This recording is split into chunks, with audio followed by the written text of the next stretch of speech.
Hello and welcome to the Fantasy Life Show. Happy Friday, everybody. I'm your host, Ian Hartitz. It is a great day to be great. And it's a great day to, recap some good Thursday night football action and break down all the fantasy relevant injuries ahead of week 16. Get those minds right, get those lineups right ahead of the fantasy playoff semis. So joining me as he does every single Friday morning, the one, the only, Dwain, the Rock McFarland. Dwain, Chargers Broncos, fun game. Yeah, great game. Great comeback by the Chargers. Yeah. Justin Herbert, ankle was looking really healthy. I know we talked about him yesterday on the show with Friedman.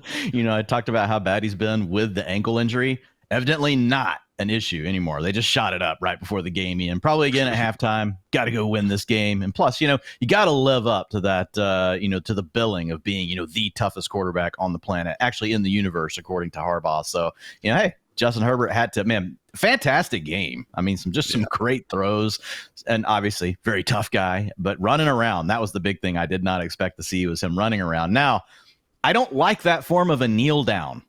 I know. Back there waiting, it was like 5 yards every time. I have Justin Herbert in a super flex dynasty league, and I think how many points did I lose on that? Like 1.7? I think I lost 17 yards on that. Yeah, 1.7. So it could have been an even bigger night for Mr. Herbert. He had 21.2 fantasy points. We lost another 1.7 on the crazy kneel downs. I know. Let's go win an NFL football game. Who cares about these pesky fantasy football managers?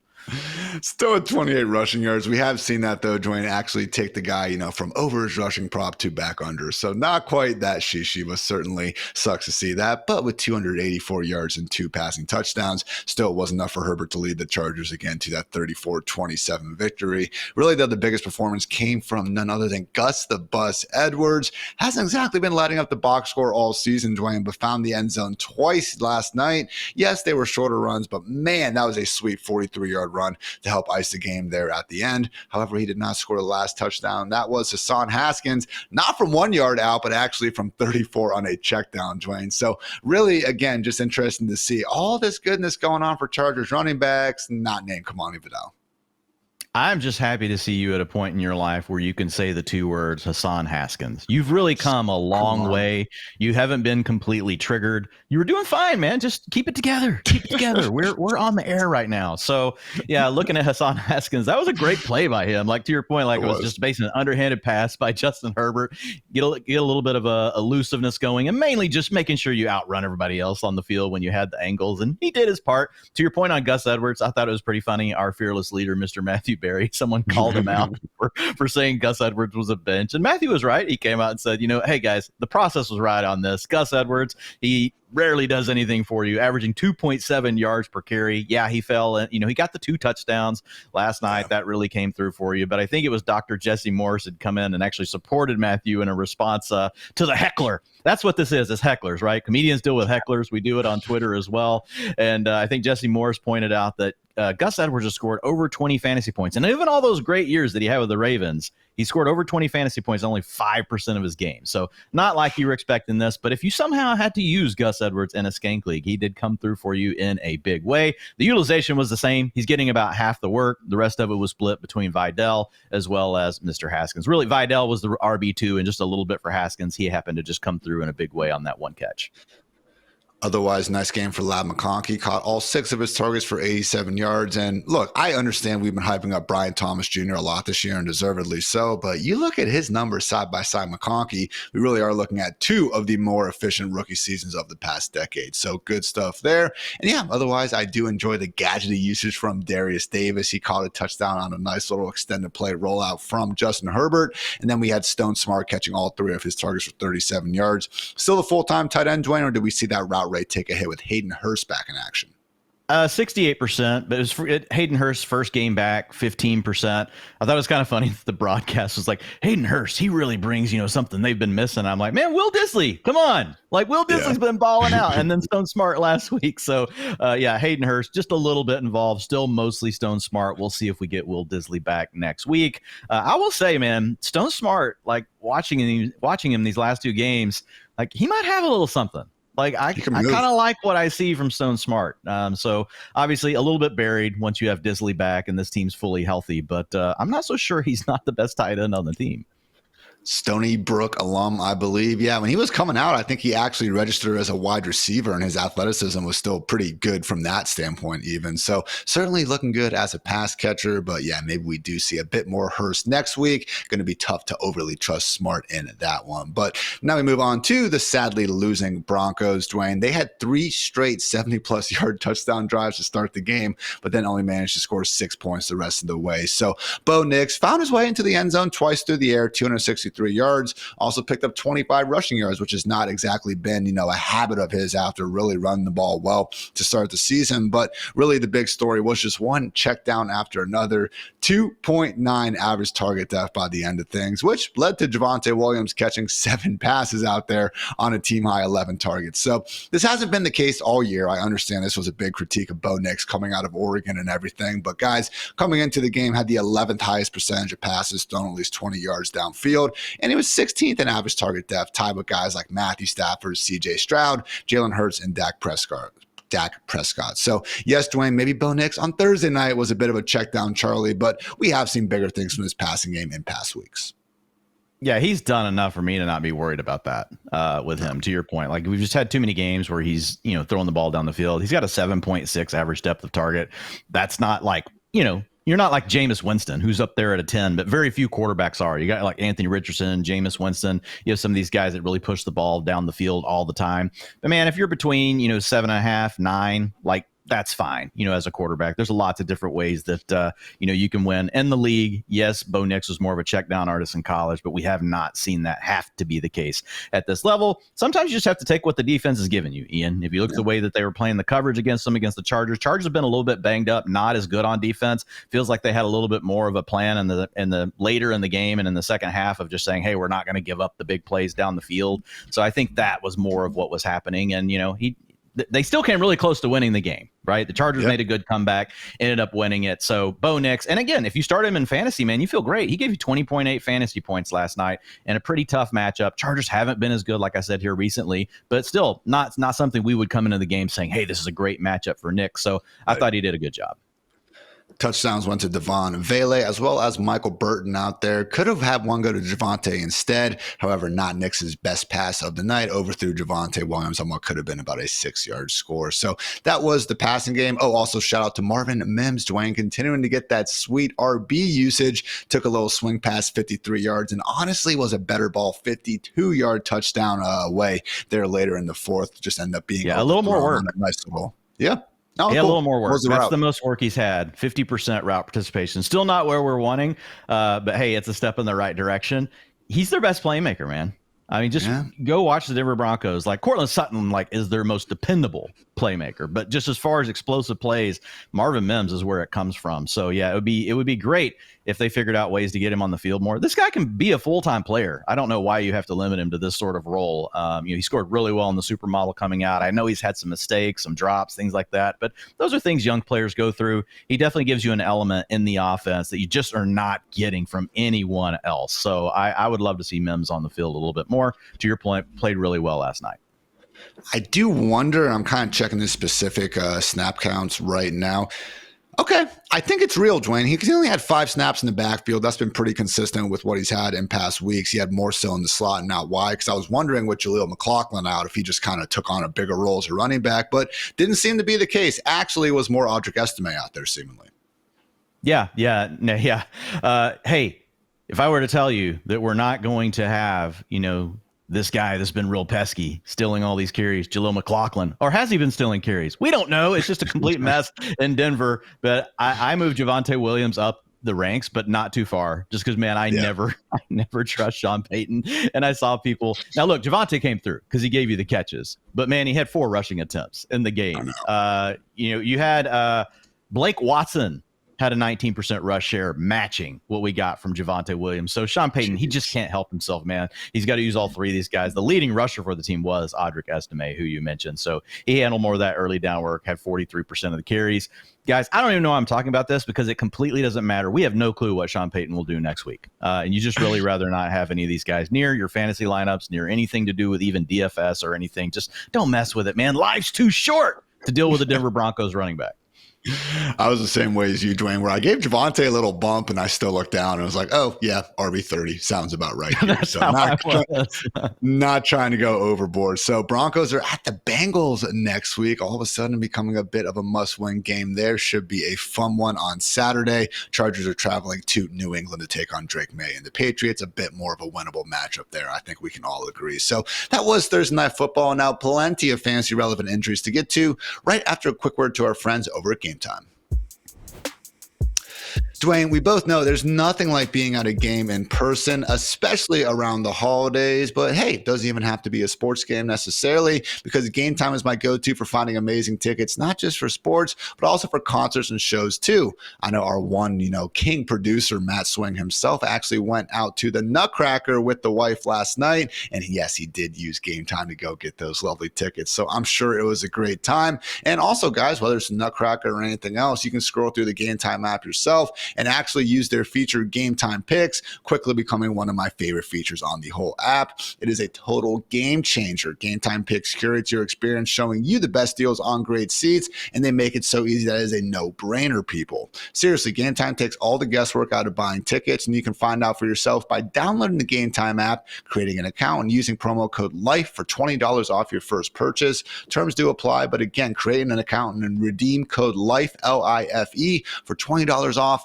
Download Game Time today, because what time is it? Game time. Dwayne, got quite a few injuries, no teams on bye, so let's get right to them, starting off with a hopeful upgrade at quarterback for the Las Vegas Raiders. Aiden O'Connell has been practicing in full all week with that knee injury, and Antonio Pierce even went out and stated that he is trending towards playing Sunday. So no, we do not want to put AOC anywhere near our fantasy lineups, but good news for Jakobi Meyers and Brock Bowers.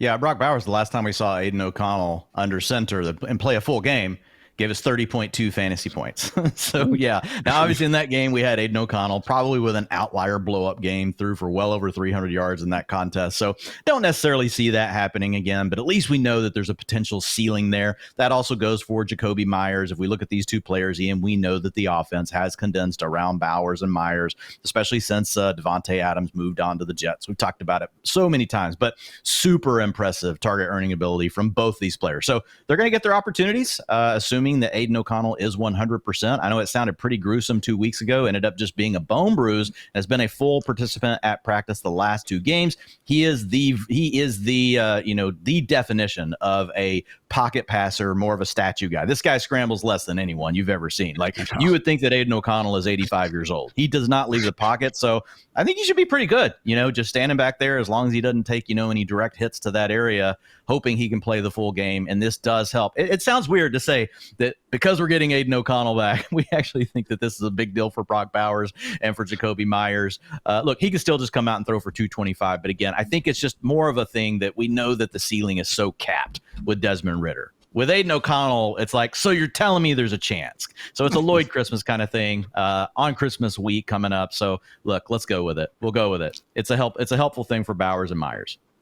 He had 340 and 2 touchdowns, last time he had a full game out there, and it was even in Arrowhead, man. So, certainly a guy that can put up yards, and at a minimum, again, doesn't have exactly a high bar to clear from Mr. Ridder, who, reminder, didn't complete a pass to a wide receiver last week until there was under 6 minutes left in the fourth quarter. So you're obviously starting Bowers all over the place, even if we had to, deal with Ridder under center. Jakobi is a bit more of a toss-up. Dwayne, right now, we both have him wide receiver 26, ahead of guys like Keenan Allen, Devonta Smith, DJ Moore, Calvin Ridley, DK Metcalf, among others. We do have the Khalil Shakurs, Jordan Addison, Drake London, Lab McConkey. Well, he already played. Malik Neighbors of the world, ranked ahead of him. So feeling good right there on that wide receiber too. It's a tier though. I think he's in the tier if Aiden O'Connell is playing.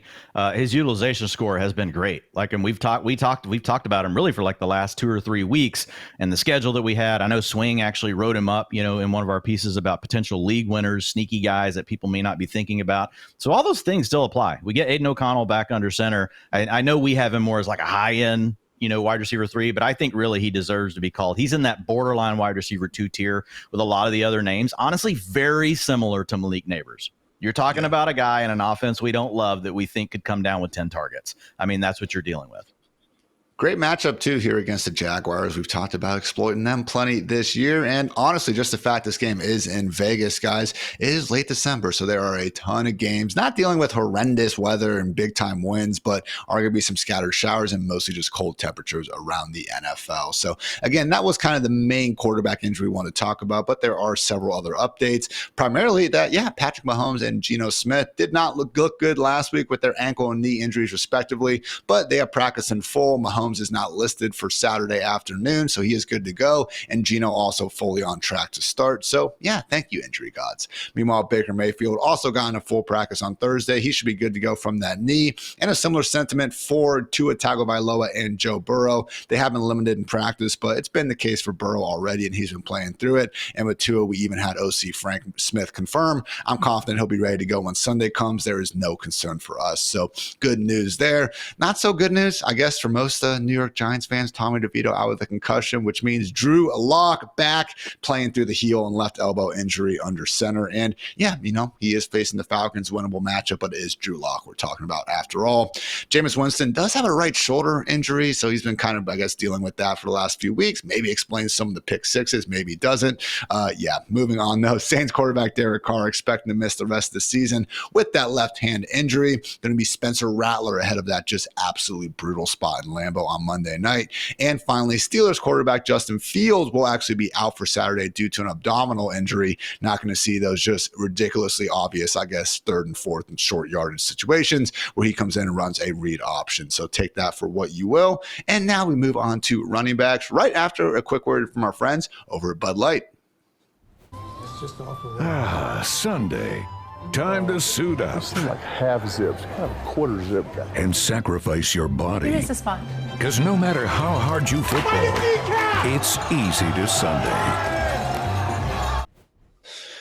Dwain was actually our first choice in that commercial to be to bite his kneecap Lions guy, but he had a scheduling conflict, so couldn't quite make it work out. But speaking of those Detroit Lions, Dwain, David Montgomery actually got some good news. Yes, he is out this weekend for the rest of the regular season, but he actually has, reportedly avoided season-ending knee injury. He will rehab with the hope to return in the postseason. So, we discussed Jahmyr Gibbs standing yesterday, I think plenty, but what do you make of the other guys there in the Lions backfield, Dwain, specifically Craig Reynolds and Sione Vaki? Did I get that name right? Yeah, so we don't know for sure how it's going to play out, and we don't have a big sample of really having, David Montgomery out. I have to go back to last season, and we didn't have Vaki available, because he was still in college. He was only playing running back for his first time. Actually, he wasn't even really a full-time running back in college. This guy's kind of an amazing story. But anyway, it was Craig Reynolds. I still think that he's the next guy up, Ian, in those games. We saw a 30% snap share last year in week 3, 1.5 fantasy points, not very good. Then in week 5, we had David Montgomery get hurt in the game.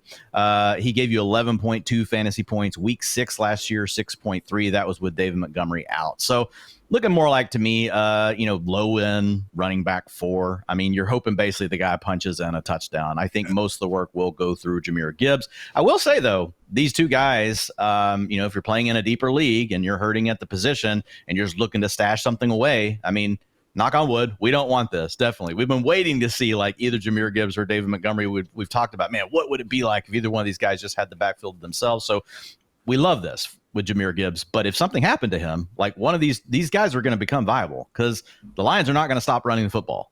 So I would say Craig Reynolds. I don't know for sure. I would say, though, he is the next man up right now. Would make sense if we see a bit more of a, pass first approach, though. Again, even removing just the fact that not even insinuating that Gibbs could miss time as well, which is not going to happen. Please, fantasy guys, not let that happen. But again, it is a situation with no more Montgomery. And just this week, man, I understand they're outdoors and I've seen the golf splits, but it's going to be around 30-degree temperature, 10-mile-per-hour winds, should be playable. And this Bears defense, I mean, it's really them and the Jets that have taken the biggest steps back in terms of their pass defense performance from the first half to the second half of the season. So let's go ahead either way, though, Dwain, and move on to the Saints Saints because we do have bad news that Alvin Kamara is expected to miss Monday Night Football due to that groin injury. And yeah, just at this point in the season, seems kind of unlikely that he is going to be back, which means quite a opportunity for one Kendre Miller, freed from the shackles of Dennis Allen. He is now looking a lot like the Saints' lead running back, y'all. And no, Dwain, it's not a great matchup, but you know what? It's a running back expecting to see 15 to 20 touches out there, and it's hard to complain too much about that. Yeah, after Kamara left the game last week, he had 88% of the snaps, 100% of the rushing attempts. Sorry, Jamal Williams, 81% route participation rate. So, I mean, he was the full-time every down back after that happened. And we've also seen multiple times this year where there have been opportunities for the team to get Jamal Williams more involved, and they just haven't, man. So, you know, I'm kind of leaning into the fact that I think this will mostly be Kendre Miller. Small sample, can't say for sure. As soon as I say this, it will be a 50-50 split between this dude and Jamal Williams, but that's not what the team has shown us so far this year. So, and honestly, when we're just thinking about upside, potential playmaking ability, Kendre is the guy we would want to lean into. We're not very excited about the Saints offense anyway, so I at least want a guy that I think might be able to break one. I think that is much more Kendre Miller versus, you know, if we were talking about a team that was just really thriving right now, we're just hoping to punch in a couple touchdowns, we might lean a little bit more towards Williams. But in this kind of matchup, it is Miller for me, and I'm with you. I think 15 to 20 touches. So again, it's the Saints. Not ideal, but it's hard to have him anything other than probably a near running back 2. I think high-end running back 3 is about right. I have him RB26. You have him RB27. So he's right there in that same tier with your Ramondre Stevensons, Travis Etienne's, Jerome Ford's, Najee Harris, Isaiah Pacheco. So we actually both do have him over Etienne. Pacheco. Yeah. Yeah, I'd play him over Etienne. I'd play him over Pacheco. I'm playing him over Patrick Taylor. I think Patrick Taylor has more theoretical upside if Shanahan came out and gave him the whole workload. We obviously like that offense more, but we just really have no clue. So I think I have, and again, we don't know for sure with the Saints either, so maybe I'm wrong in this logic, but I feel more comfortable in saying that I think Kendre Miller is going to get the touches versus Patrick Taylor. I would say this, if you're like a 30-point dog or something, start Patrick Taylor if you're having to decide between him and Kendre Miller. You know, if it's a very close game and that one, just give me the guy I think is going to get more touches. I worry a little bit, man, that the San Francisco thing, it could be like a 3-way split. I feel like, I think you made a really good point a few weeks ago when you said, hey, you do reach a certain point where it's not just the next man up getting everything. It becomes, hey, we're going to spread this out across multiple players. I kind of feel like that's where the 49ers are now. With the Saints, I feel like they want to see what they have in the younger running back. And Miller, you know, they did spend draft capital on him 2 years ago. So I feel like there's another motive for giving this guy playing time versus Patrick Taylor probably won't be on the roster next year for, the 49ers. Kendre definitely ranked ahead of the Raiders running backs, ranked ahead of Jaylen Warren, Tajay Spears, if Tony Pollard plays. More on him in here in a little bit. But yeah, he's honestly been pretty damn good with his opportunities, Dwain. I mean, small sample, cannot stress that enough, only 28 carries, but he's 5th in rushing yards over expected per carry, 6th in yards after contact, 2nd in missed tackles forced, even 4th in explosive run rate. So even if we can't fully get behind him this week, I'm just saying, guys, if we do see this 80-90% snap rate, then ahead of week 17 against the Raiders, all of a sudden he's probably getting to that upside RB2 territory. But we mentioned Patrick Taylor, who is, unfortunately, I should say, expecting to lead the 49ers backfield because we cannot have good things. And Isaac Guerrero is now dealing with foot and hamstring issues that are tentatively expected to sideline him for this week. So he has not practiced. And accordingly, Dwain, I mean, look, if you weren't expecting the 49ers to lose Christian McCaffrey and then Elijah Mitchell and then Jordan Mason and then Isaac Guerrero, do you even know ball? You don't know ball. Like this graphic is amazing, and we're not even getting Keyshawn Vaughn on here. Like he could be active this weekend. This is wow. Like I can't even, there are no words for this. Like, this is just such a wild thing to have happen. But I mean, the 49ers, man, just over the last few years, I feel like it's the 49ers and the Chargers every year with all these injuries. So I know that 49ers stayed a little more healthy last year, but definitely injury gods have not been kind this year, especially at the running back position.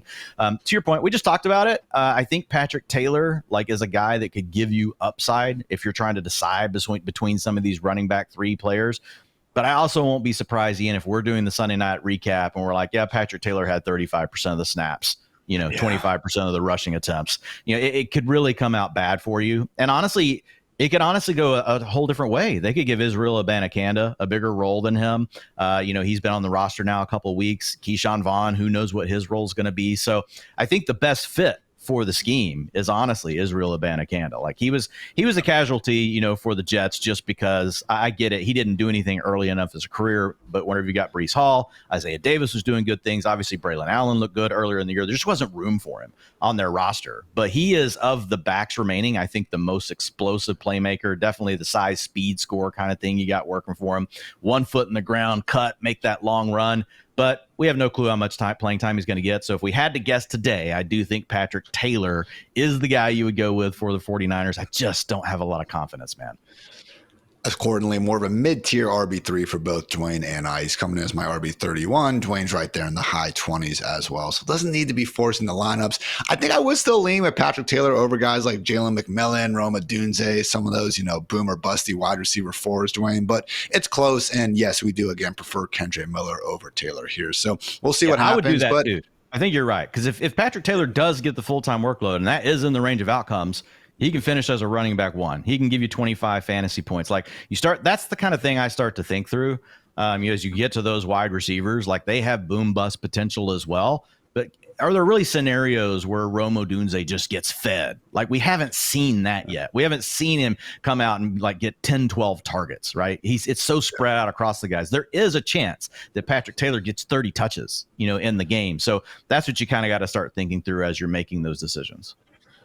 From one banged up NFC West backfield to another, we actually do have some better news, though. Seahawks RB Kenneth Walker getting healthy finally. He did practice in full on Thursday after missing Wednesday, seemingly on track to return from that calf injury. Meanwhile, Zach Charbonnet dealing with an oblique issue. He did not practice on Wednesday, did get in a limited session, though, on Thursday. So presumably moving up and on track to suit up here this Sunday. But Dwayne, been a little bit since we've seen Kenneth Walker, and, one of those situations where, unfortunately, I don't think we can expect the same workhorse role for Walker that Charbonnet kind of got when Walker was sidelined, but still looking at 15 to 20 touches. Tough matchup against the Vikings, but if there's anyone out there who can, go from 0 to 100 real quick with limited opportunities, it is certainly KW3. Yeah, if we get in another full practice today, and if there's a continued limitation on Charbonnet, I'm probably going to move. Right now, I've got Kenneth Walker as my running back 20. I don't think you have him in the ranks right now. But I would definitely move him ahead of Tony Pollard. You mentioned it. It's a tough matchup against the Vikings. Yeah. The Vikings have been very good at the run. Not good against the pass, so they're also a funnel defense. But Seahawks, nurturing along. Geno Smith, passing game hasn't been that good lately. I think they still want to run the ball. So when we look at this, I would move him ahead of Tony Pollard, who I have him behind right now. Brian Robinson against the Eagles, I would go ahead and go with Kenneth Walker versus the Vikings. Yeah. Then you get to Breece Hall, Jonathan Taylor, Chuba Hubbard. That's probably the range I'm going in because we still are coming off a calf injury. And if you have Charbonnet playing, like he's been good.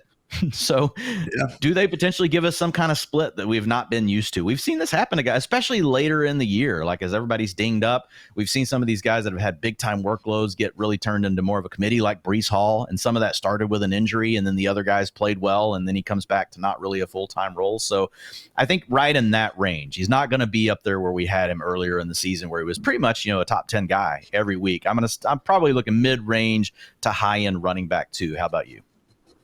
I'm about the same. I do think I would play ahead of Breece and Jonathan Taylor. That would put him inside my top 20. But once we get to the Buccaneers running backs, Aaron Jones, Chuba Hubbard, Rico Dowdle, I do want those guys ahead of Kenneth Walker. So again, just a matter of, to Dwayne's point, we don't know exactly how healthy he is. And with Charb playing well, assuming he's out there too, that's what's going to stop it. If we do somehow see Charb out though, Dwayne, which again, I don't think it's likely, that's when we can maybe get back into the RB1 discussion.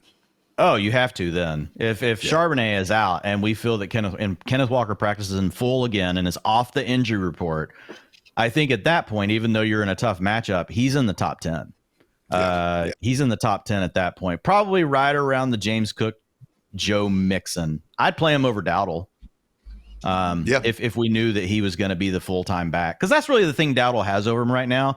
The Bucs have been pretty good against the run, especially recently. I would say they're close to Minnesota over like the last 4 to 5 games. So you're talking about two similar players. Then I'm going to go with the guy that I actually think that Kenneth Walker is just a better player than Rico Dowdle. Sorry, Rico, you've been way better than Zeke, and we're happy to have you. But that's probably the range. So he'd be a top 12 guy for me. 4:05 kickoff here for the Seahawks-Vikings game. So again, the fact Walker already practiced in full. I'm feeling good, even if he has a questionable tag, but just make sure you keep an extra eye on, again, some of those Sunday morning updates, because again, got to be careful when it is those late afternoon kickoffs. Last one to get through is Tony Pollard not practicing all week with an ankle injury. That said, Dwayne, last week he went DMP limited on Friday, was questionable, and then wound up playing in the game. So did re-aggravate that issue, and it was partially why we did see so much of Tajay Spears. So maybe not expecting that workhorse role that we had going on for large portions of the season, but still, man, I do kind of think Pollard's going to try to tough it out, has some nice incentives in his contract he can try to get to. Great article from our own Jeff Ulrich over on FantasyLife.com that you guys can check out for more incentive goodness the rest of the way. But yeah, this really is a big one to monitor, because if Pollard does get ruled out, all of a sudden Tajay Spears leaping into our top 15. Yeah, and this is one of those things where I do wonder, do teams ever have a conversation, depending on like what kind of extra damage they think he could do if he got hurt worse? Maybe if it's like, oh, worst case is like he gets hurt for a month and we're heading into the offseason, it's fine. But if there was more than that, do teams ever just think, man, let's just pay the guy the incentive and rest him? Like, I don't know what his incentives are. Obviously, if it's millions and millions of dollars, they're not doing that. But if it was like $200,000 and you thought there was extra risk to your player, I'd probably just be like, here, man, what if we pay you 150 of it? And you just, don't worry about it. Call it. Just take the weekend off.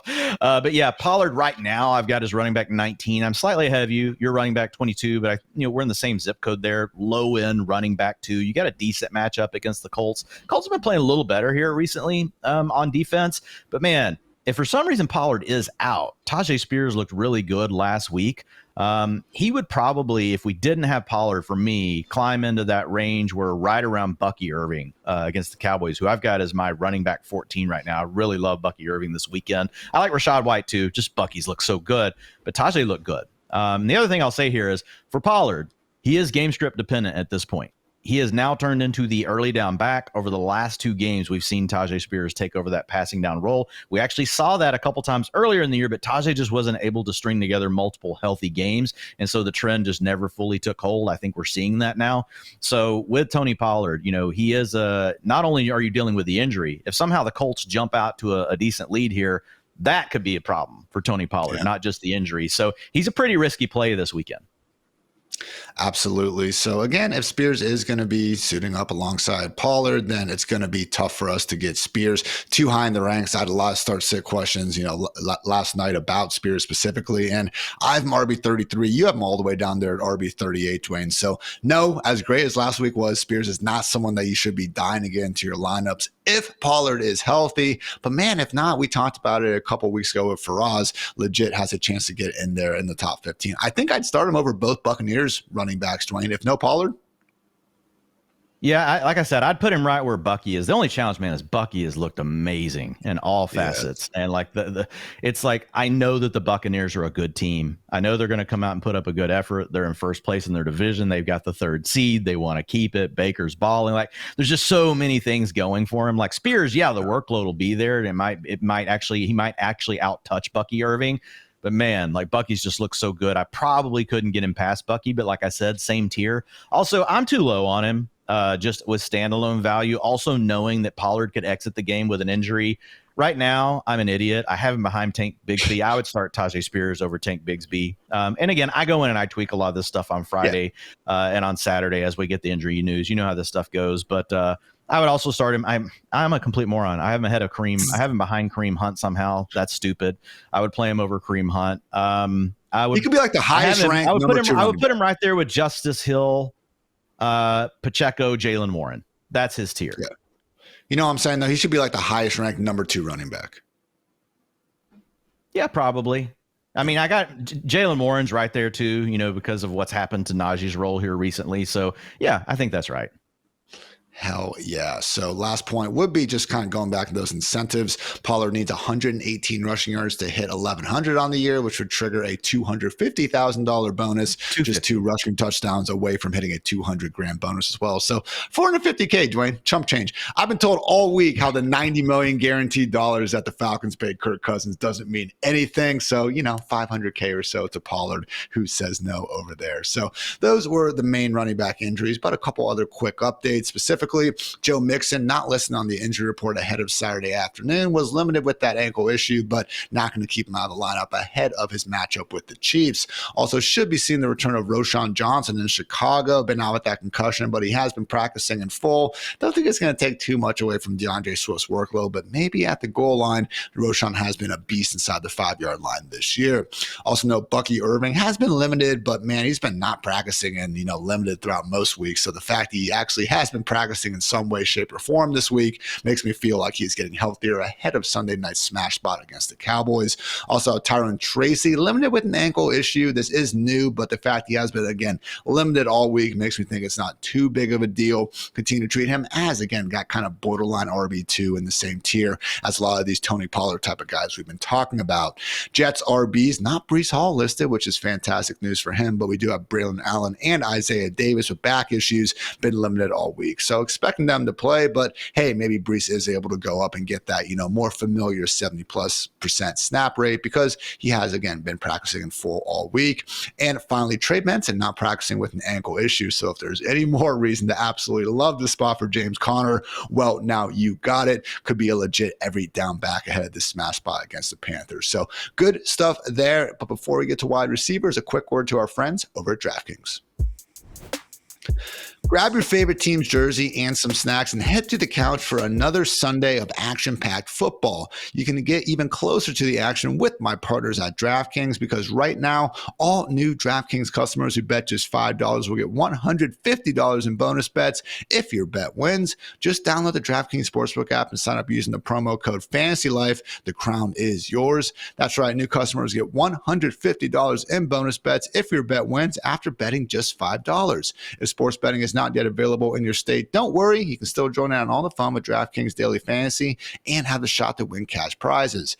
Download the DraftKings Sportsbook app now. New customers use the promo code FantasyLife and bet just $5 on any wager to get $150 in bonus bets if your bet wins. That's promo code FantasyLife only at DraftKings Sportsbook.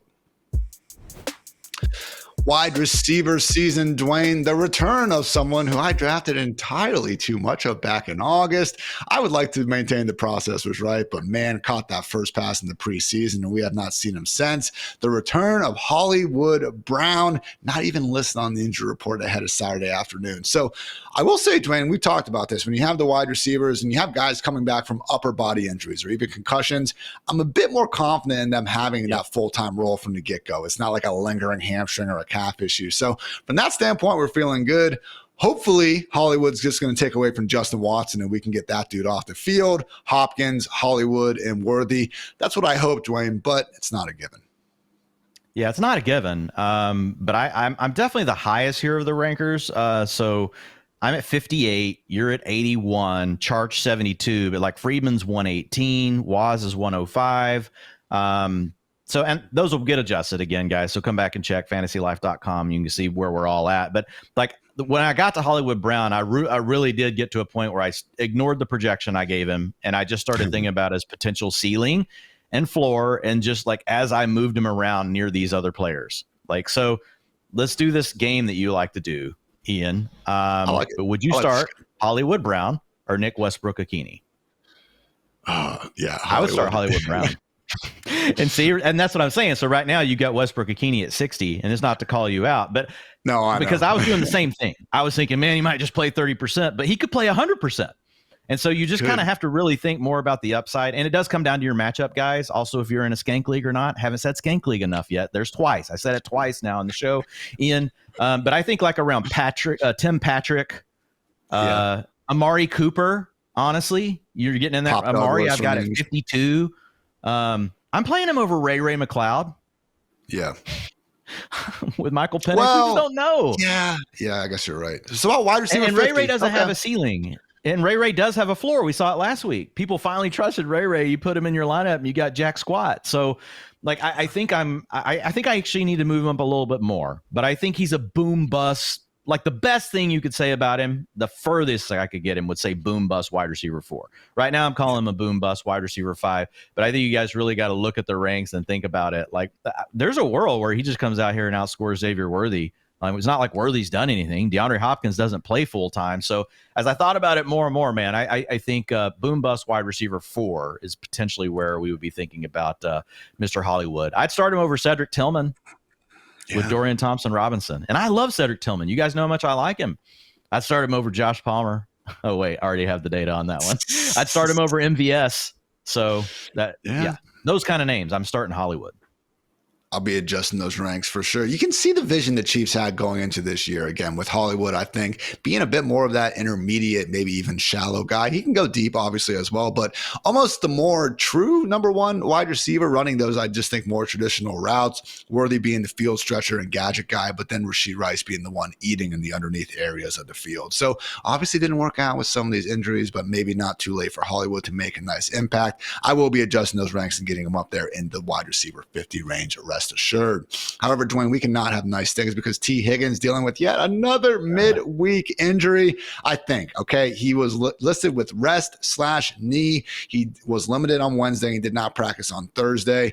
That said, man, he was limited all last week with just rest. So it is a new knee issue they have up there. And again, we just hate to see these downgrades. So maybe we're overreacting, but let's face it, Dwayne, T. Higgins doesn't exactly have the best track record with these sort of things. Not great. However, he is at least playing in the 1 p.m. slot on Sunday. I know we have some Saturday games, so it's still not completely ideal, but I know this has happened a lot of times where we got to sweat it out ahead of Sunday night. So basically, please be okay, T. If he is, he's the wide receiver 1 he's been all year. And if not, damn. Yeah. What did he do on the hill? How did he run up the hill this week? That's really the analysis that we need here to know whether or not T. Higgins is going to play. I haven't moved him in the ranks yet, Ian. I've still got him at wide receiver 10. But we are late enough in the week. We'll see what happens today. I'm going to wait till we hear today's practice report. But let's say he doesn't practice again, but they're calling him questionable. That's the point where the way I handle my ranks, just a little bit of process. I start moving players down to the point to where basically if they've got a game ahead of him, and which they won't because you just said you're going to get the early window. But if it's one of those game time decision kind of things, and we have seen T operate as a decoy before, I'm going to move him down below guys that are safer plays. Like I'm going to move him below Brian Thomas Jr. There's just no reason to start. If T. Higgins is a game time decision and it's like, man, it's real risky, why start him over Brian Thomas Jr.?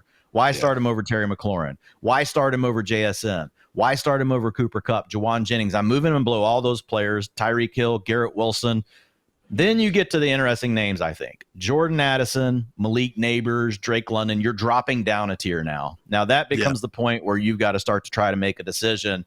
Okay, is it worth the upside if really T is 100%? Now, again, you still risk like getting absolutely nothing. And these players will give you something, but they all have their own questions, right? They've got offensive challenges. They may be dealing with injuries of their own. So he at least has to move down, in my opinion. That would, for me, put him down in that mid-range to low-end wide receiver 2 territory. I think that's spot on. We're expecting, a reasonable enough just weather, I guess, game here in Ohio, which is never guaranteed. Going to be cold, but nothing crazy in terms of precipitation or wind. So if T's out there, we're feeling great. But yeah, if we do get that dreaded, probably going to be on a pitch count, working out before the game to see how he's feeling. Not going to be feeling great there. Don't want to hear any of those things. No. Especially, and again, there's a lot of good wide receivers in that range, but again, cannot. Jordan Addison or T. Higgins, if you get that kind of news. I think I just go with Addison. I do too. Because they've already been similar. Yeah, that's agree. Like a compliment. That's a compliment to Addison. Malik It's not Neighbors. taking away from Higgins. Yeah, give me Neighbors, I think. But we also got the Drew Lock factor there. Drake London. Give me Drake. I'm adjusting my rankings as you tell me. I'm moving him down right now. I think we're in the tier. We don't have to belabor it because now we're getting to a name that's next on our list of George Pickens. So I put him right next to Pickens for now. But if he's fine and there's no injury designation, it was just an extra rest day, then we're keeping him there inside the top 15. He fully practices today. He will be back inside my top 10 wide receivers for the week. But for now, I'm moving him down to that mid-range to low-end wide receiver 2 because, we're talking about it and I was bored. Come on, T. We need Not with this, you. man. I shouldn't have said I was bored. I should have said I was just trying to be action oriented. I appreciate you, Dwayne. All right, you mentioned it, but George Pickens out for Saturday dealing with that hamstring injury. So going to be Calvin Austin, I believe, again, ranked as the highest Pittsburgh Steeler, but Van Jefferson, Mike Williams, Scotty freaking Miller out here also, threats to go ahead and take some of that production. Pat Freiermuth might actually end up being the leading receiver. Don't Look Now has caught a touchdown in 3 straight games, tied for the highest, I should say longest streak in the NFL. But again, Dwayne, just sucks because this Ravens defense, we have seen them give up plenty of passing yards. And even with Freiermuth, even with Calvin Austin being the leaders, it's not like they're still must-start players or anything like that. Yeah, for sure. Freiermuth, he's been pretty good, but it's not, again, when we say pretty good, like it's 4 or 5 targets. So, yeah. I mean, he's a low end tight end one if we don't have George Pickens. Calvin Austin, like you mentioned, he got a 92% route participation last week. So it really wasn't, we had heard, Mike Williams is going to take over his starting role. We've seen a lot of guys rotating, to your point.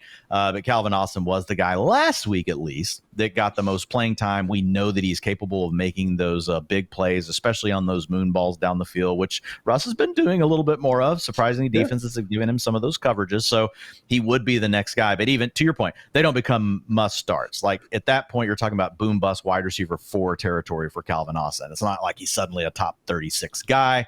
So my only question to you is, if Pickens, like, what do you need to see to have him in your top 24? To me, it's got to be full practice today. He's already out. Like if we get, even if we get Saturday, he's already out. Saturday. Oh, he is out. Okay. Yeah. Sorry. Oh, yeah. All right. There we go. Cool.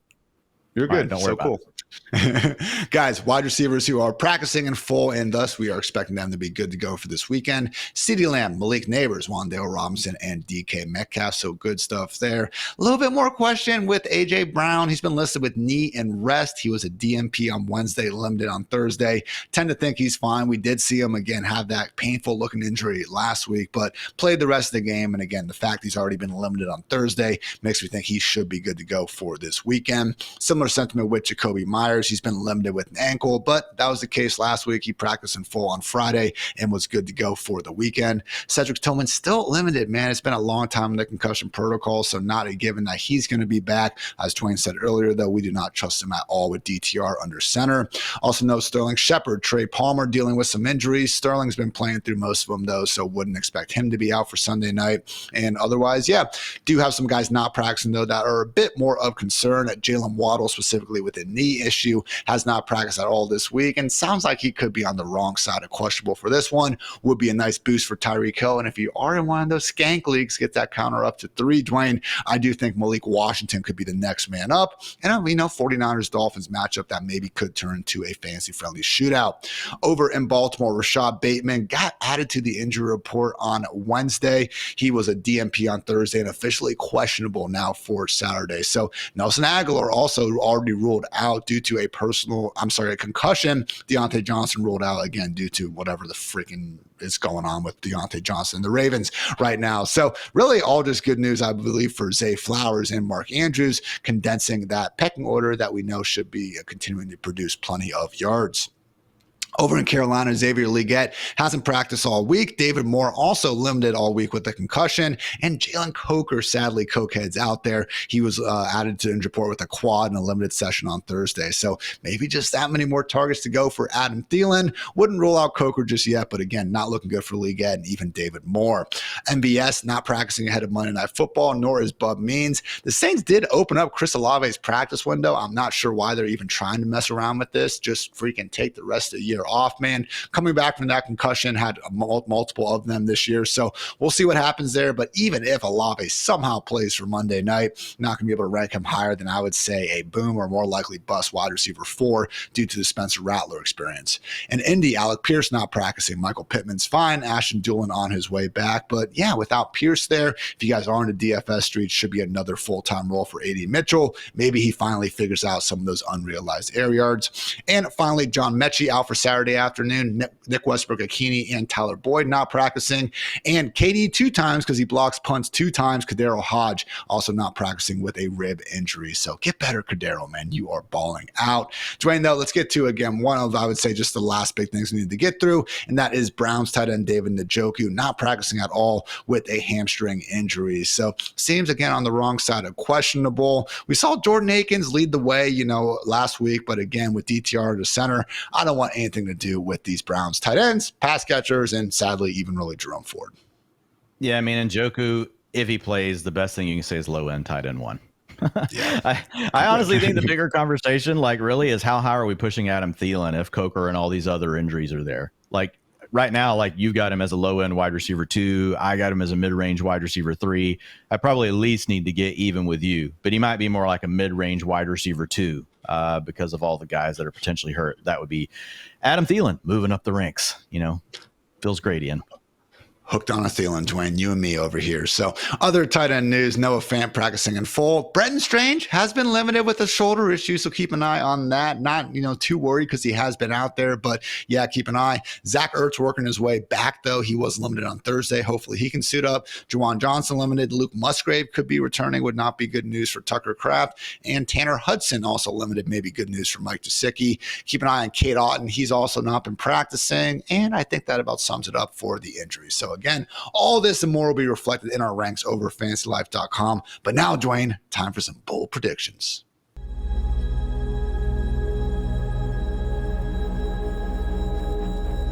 Last week, we did not do great. 1 in 3 did not get on Brian Robinson, Calvin Ridley, and definitely not Elijah Moore. But we did get that one victory with James Cook, going through the prophecy, having 133 yards and 2 touchdowns. So feeling good about James Cook. But sometimes, Dwain, to take a step forward, we need to look to our past. So you like Bucky Irving this week?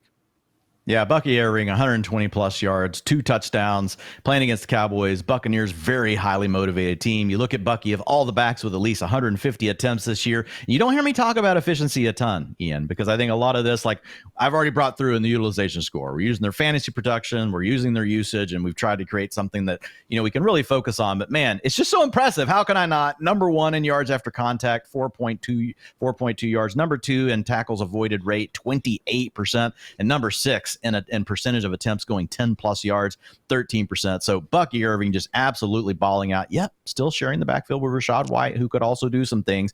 But again, if we look at since that bye week, they have given Bucky Irving 17 attempts and 3.7 targets per game. Now, he did have that one game where he had over 25 rushing attempts. So not sure we're getting that again. That blows things a little bit out of proportion. But again, talking about a guy that's going to get 15 to 18 opportunities in a game, and he's playing great. Cowboys defense, has a lot of questions around it. I love Bucky Irving this weekend.